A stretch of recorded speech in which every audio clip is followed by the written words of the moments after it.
Hi and welcome back to our blog. I hope you're having a nice day. In this video we're going to talk about how to transform your approach to word formation. That is part 3 of Advanced Reading and Use of English. This video is full of tips and advice on how to deal with this task. So, make yourself comfortable and let's talk about part 3.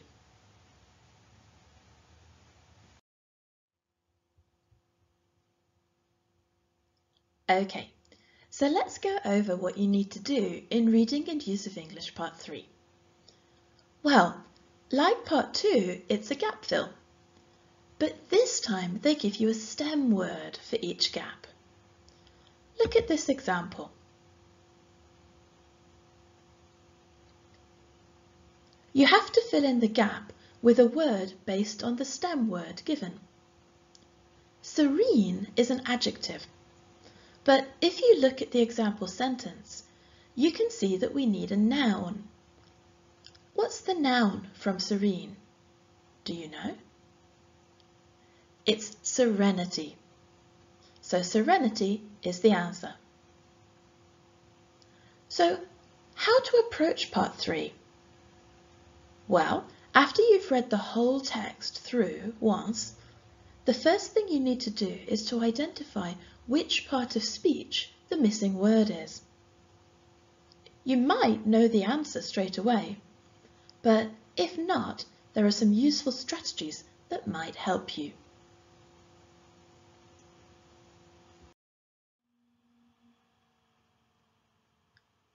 Are you a cat person or a dog person? I'm totally a dog person.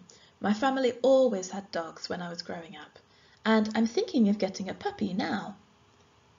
Maybe something like this one. Isn't he gorgeous and absolutely adorable? Do you notice the endings of these two adjectives? They end in us and able. These are two pretty common suffixes in English. A suffix is a group of letters added to the end of a word to change its meaning or its part of speech. Lots of adjectives in English end in us. Nervous, curious, dangerous. Lots of adjectives also end in able. Likeable, suitable, manageable, for example.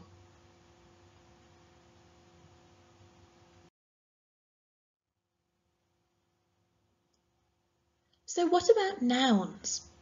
Well, on the right we have some of the most common noun suffixes in English. Take a look at them. Which one goes with the stem word assess to make a noun? Assesshood? Assessness? Assessism?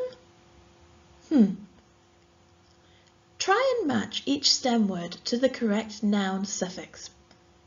In some cases, you'll have to make small spelling changes to the ends of the stem words. Pause the video while you do the activity and then press play when you're ready to check your answers.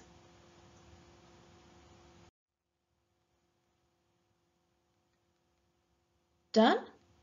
Okay, here are the answers. Notice the spelling changes in some cases.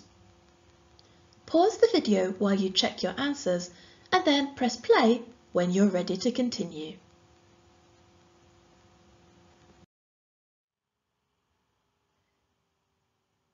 This is Isabel.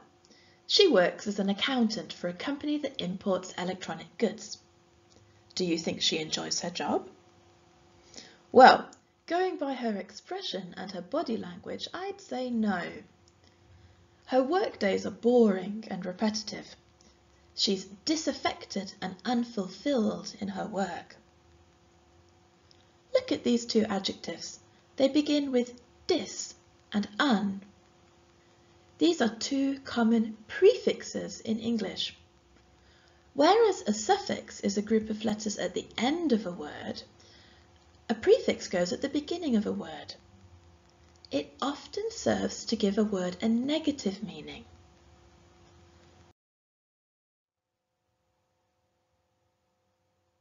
Have a look at these prefixes and stem words. Can you match each prefix on the left to 2 words on the right? Pause the video while you think about it and then press play when you're ready to check your answers. Okay, here are the answers. Pause the video while you check them, then press play when you're ready to continue. Maybe you've noticed some patterns concerning some of these prefixes. Words that take the prefix IL begin with L. Words that take the prefix IM usually begin with either M or P. And words that take the prefix IR begin with R. Learn these rules to help you with part 3. This is Alex. He's refitting his kitchen, and he's been searching for the perfect kitchen worktop. He likes the look of this one. He's measuring the length. It might be a little too long for his kitchen. Notice we have the adjective long and the noun length. Often, when we transform, say, a noun to an adjective, we just add or change the suffix. Sometimes there's a minor spelling change at the end of the word, such as losing an E, or maybe a Y changes to an I. But in this example, the spelling change doesn't happen at the end of the word, but it happens within the word. We sometimes call these internal spelling changes. They aren't that common, but they do sometimes crop up on part 3, and you need to be aware of them.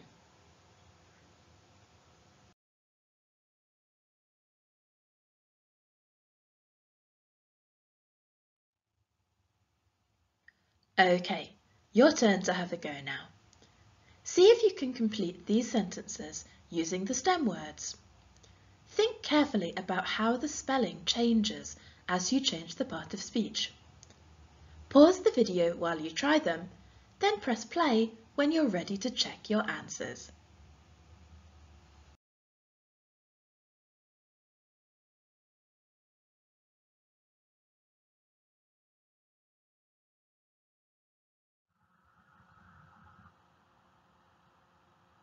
Ready? Okay, let's check.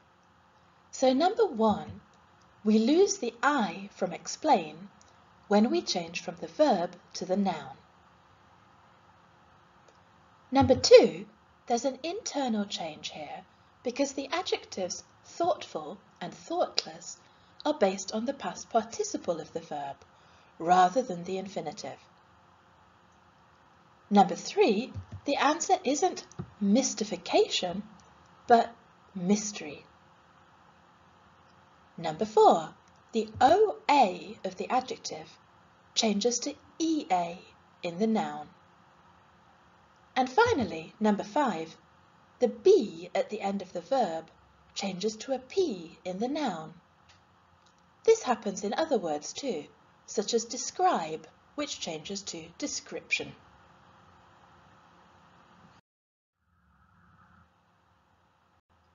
Jonathan and Abigail are excited about their trip. They're at the airport, about to jet off on holiday this afternoon. Do you notice anything special about the underlined words? Well, they're both examples of compound words. In this case, compound nouns. A compound word is a word that's produced when 2 existing words are put together. So we've got air and port, after and noon. Your knowledge of compound words is sometimes tested in part 3. So it might be that instead of adding a prefix or a suffix to the stem, you need to combine it with a completely different word.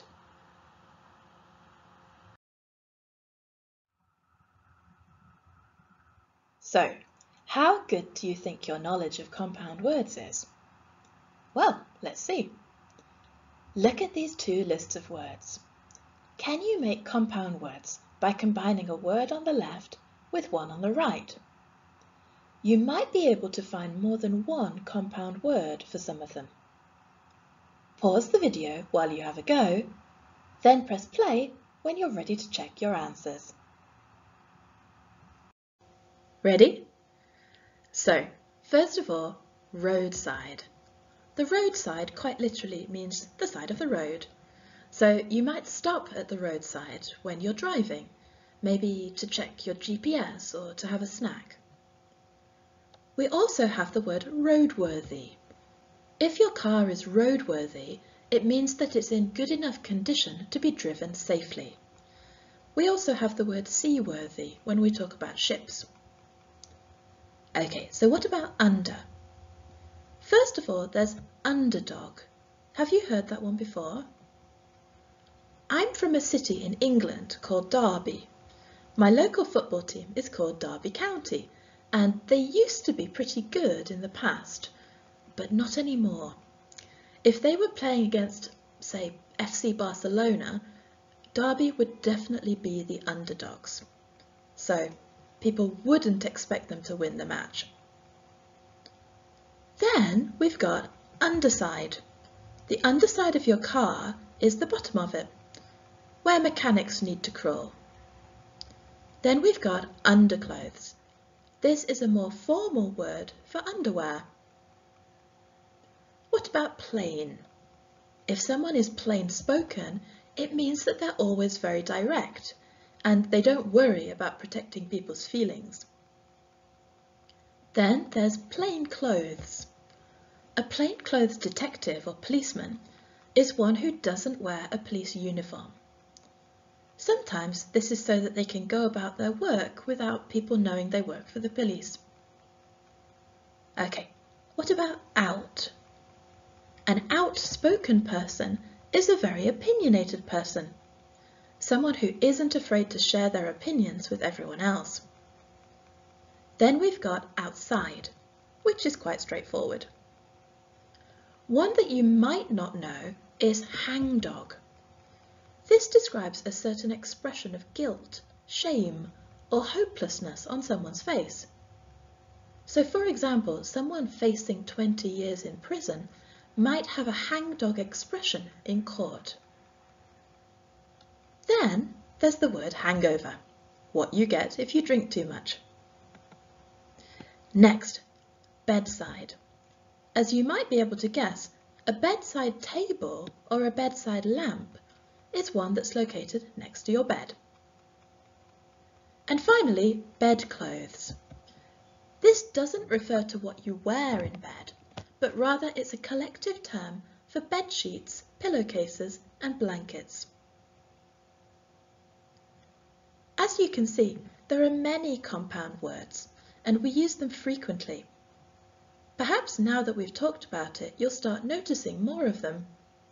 And bear in mind that they could potentially be the answer on part 3.